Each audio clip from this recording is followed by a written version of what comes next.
action. We face those icy fucks. Looked right into their blue eyes.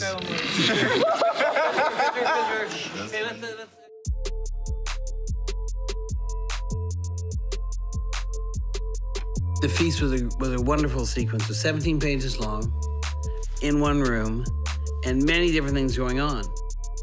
That was really fun, the feast scene being one of the first scenes we shot. We had a room full of cast, and it was like coming back to school on the first few days when everyone's just so hyper to be back. We're like having fun, cracking jokes, like having a really good time. And yeah, it was good fun. You didn't know Denmark was a country until you met Nikolai. For characters like me, it's great, you know. Get to relax for a little bit, you know, have a drink, hang out with my pals. And obviously after what happened in season 3, rumour has obviously got around that he's talented, so. Yeah, there's that. It's holiday time for Pod. Of course, it's horrible that so many people has died, but still, the show must go on. Life must go on. You have to celebrate it somehow. So the only way is to get very drunk and to have a lot of fun. To Arya Stark, the hero of Winterfell. That feast scene in episode 4 that was a bitch. That was a bitch to plot out. It was a real bitch to shoot. And it's because so much of the scene, like a lot of, I think, the best scenes on Game of Thrones are about what's not being said. If you turn off the sound on that scene, the hope would be that you're really following all of the emotional arcs through the looks that all of the characters are giving to each other. That's very difficult to pull off, and it takes a director of precision like David Nutter. It takes actors of extraordinary intelligence and empathy and patience. And it takes writers like David and Dan who can really structure it. That was a fun sequence. We had to catch all these, you looking at him, looking at you, but you're not seeing me look at him, looking at you. And a lot of glances, and that happens at parties. I had to do this in a way that everything's connected, but also everything's not connected. So it's all about a question where you put people, and I set it up.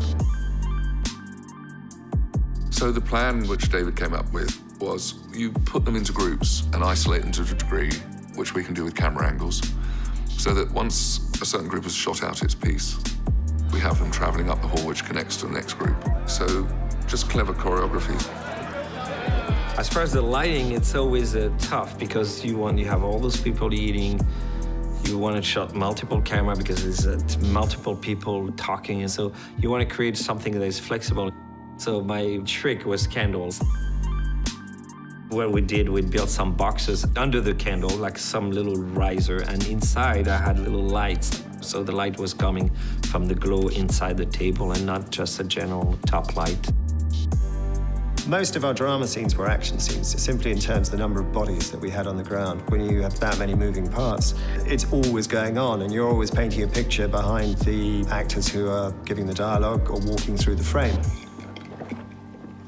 If I was to try to find you and Dan somewhere in the episodes, would I be able to? I think maybe. A madman or a king!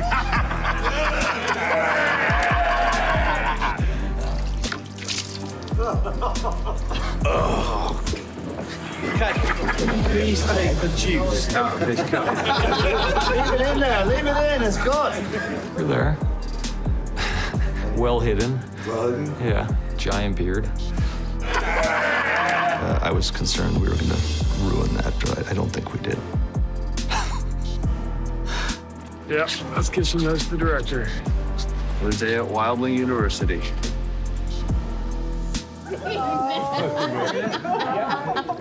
Sean? I'd smile, but my beard will pop up.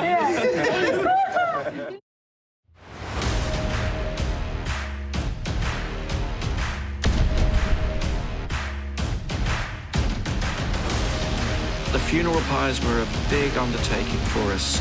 They were wood construction over a metal frame. That being because Sam Conway, special effects, had to have burn rigs inside all of these pyres to be able to burn them at different and varying rates. The hero's lying down. We did a process of toughened glass and bulletproof plastic underneath.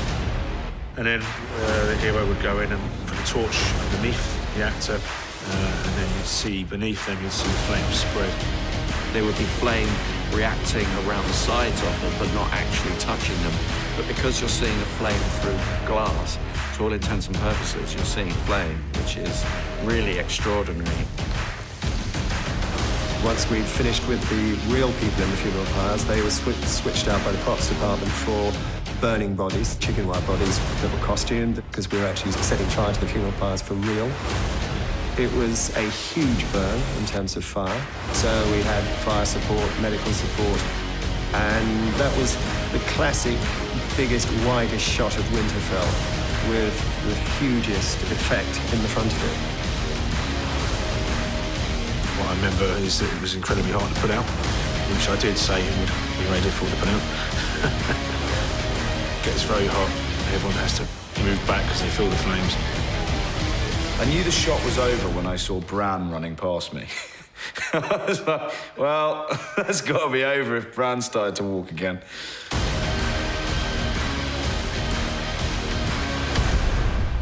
Episode 3 is such a massive battle, and so many people fall during that episode. And part of that is about our heroes, the characters that we really know, and part of it is just seeing the sheer number of other folks who fell. We've got real pyres that were built by our department, and then the VFX team extended them so you can see that there's actually thousands and thousands of fallen.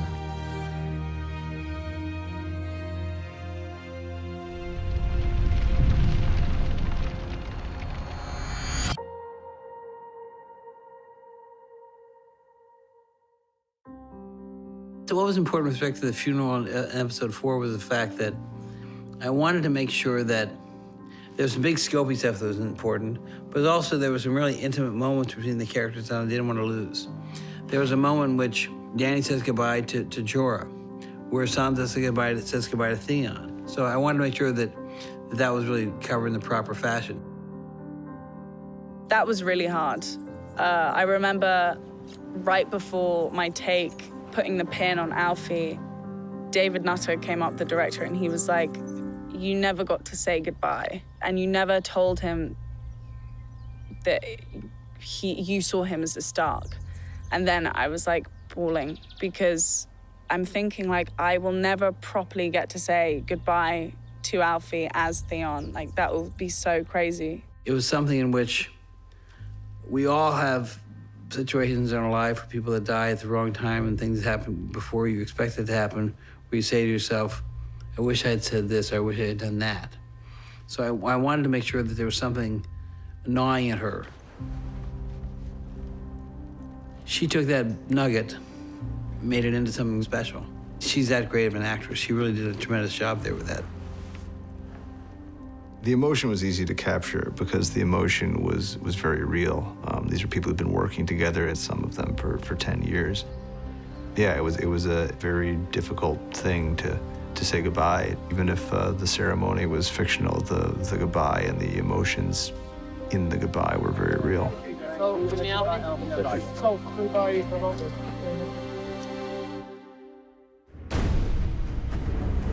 The new Scorpion this year is phenomenal. I think with Dave and Dan, they just wanted to scale everything up. Everything had to be better and bolder for this year. I was hoping to use the same one again, thinking, well, it was great last year. I mean, what could we possibly, what more could you want?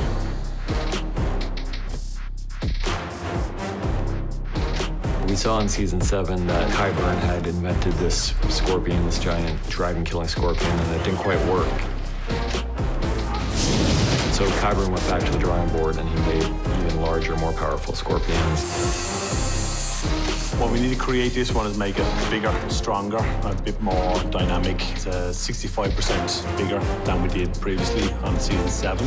Euron has added a few little touches for himself.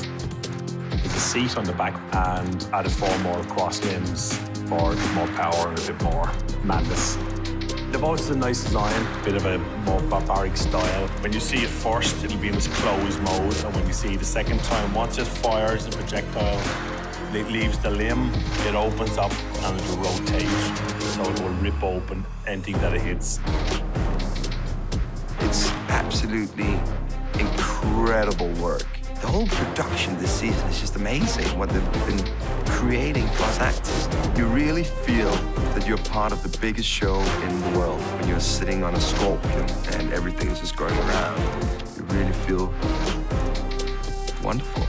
We have Euron sitting on the seat. He's in the back. He's like the king of the castle, being swung around by 4 brutes. So these guys are lifting him up and down, doing the trajectory left and right. I mean, he loved it. He loved it. He'd been still on it if he could. I'm going to be brutally honest. I've talked to my wife about it, because you have to talk to someone, right? And I've mentioned to my wife, how awesome is it that I kill a dragon? And I kill it with a scorpion. Episode 4 has this little thing called Rhaegal's death. And his demise is some of the gnarliest looking animation I've ever seen. Weta did an amazing job putting that together.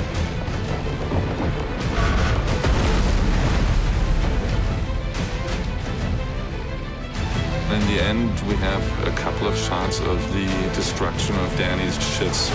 So again, we kind of are in a completely digital scenarios to show how these boats up close puncture into the ship and tear it apart. And the last shot is a very special one. It's one of Tyrion having this long shot running across the deck. That was another one-er, but kind of a cheated one-er. So we had him running around the deck. We had some physical effects there, but a lot of it we did later. 1, go! Love it. Love it. And when they're done in one shot, like this is one continuous thing, it doesn't let the viewer off the hook. All the boat work for Game of Thrones essentially is done on a set piece that's out in this location, Banbridge. Everything that you've ever seen on a boat in Game of Thrones, where people are standing, walking, or talking on a boat, has been done on that ship. It's surrounded by green screen, and everything around the boat will have to be replaced with CG water or water photography. And then at one point, the railing gets blown away, which the section that gets blown away is actually CG. So when all the pieces come together, you see the special effects, you see the CG, a lot of atmospherics, you see Peter going into the water. It's a pretty spiffy moment.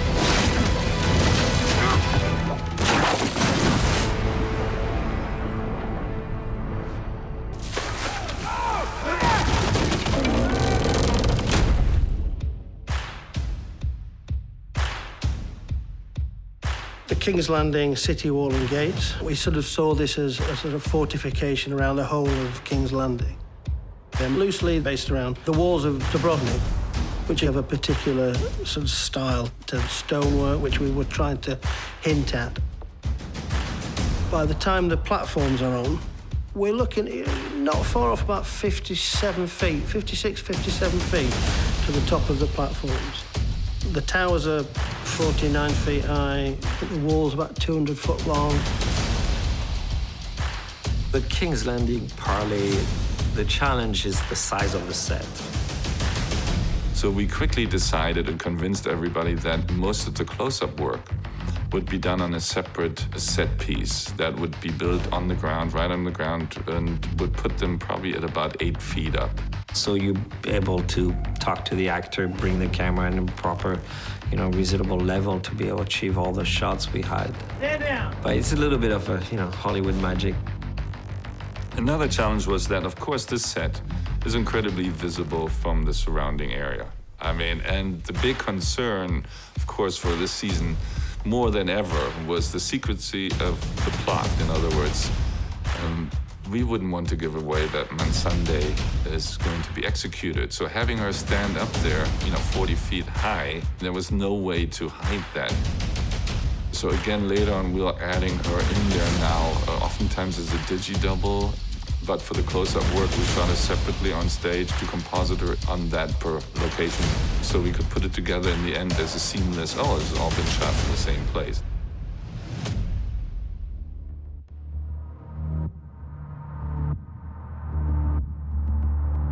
When I read that, it made sense to me immediately. I was like, of course, why is she ever going to do something when someone tells her to do it? She's not going to go, okay. She's going to think, fuck you. Also, it's, you know, Danny's best friend, so she's like, fuck you, too. She's fun at parties, that's all I can say.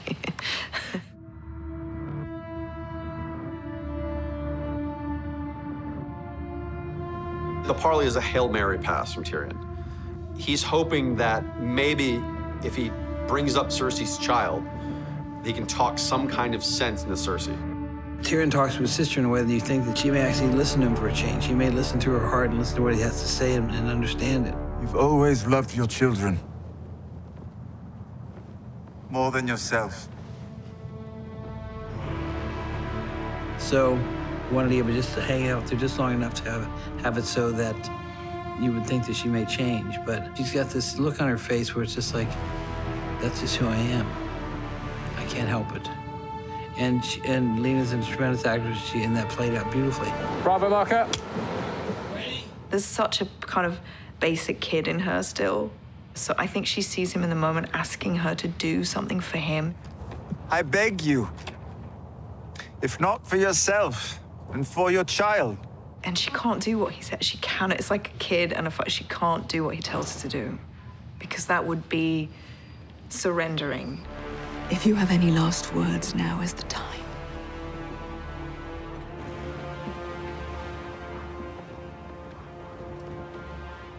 To play that despair, but also that fight and finding that duality in that moment, it was quite challenging. But David Nutter, who's wonderful, was really great and supportive, and was really good at helping support me in that scene. It's sad. It's a sad moment for her because to have liberation and then have it just taken from you, it's heartbreaking. Dracarys!